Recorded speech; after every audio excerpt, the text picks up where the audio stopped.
For number 32, in all of these, even if it asks you to use a specific method for something, you can use your calculators.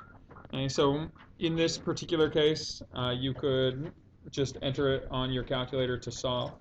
If you were doing it by hand, what you would do is you'd divide every term by 7 first. Okay, that just gives you smaller numbers to work with.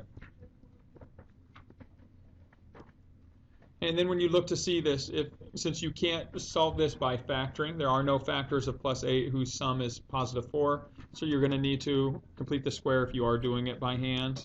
Completing the square means isolate your x terms, move the constant to the other side, and then do the process of completing the square. Okay. Abby. When you do this, take half of your first degree term's coefficient and square it. So half of positive 4 is positive 2. Square that is a plus 4. We're going to add that to both sides. In doing that, it allows us to rewrite the left side as a binomial square. T and a plus 2. Again, whatever this half of this first degree term's coefficient is your term. Simplify the right side of your equation. Extract the square root now. When you extract the square root, you have to take into consideration the positive and negative root. Again, thinking of this as root 4 times root negative 1 allows you to simplify into the imaginary form. Square root of 4 comes out as a 2. Square root of negative 1 is an I. And then the last step is to just isolate your t by subtracting 2 from both sides. And so that would be your solution, negative 2 plus or minus 2i.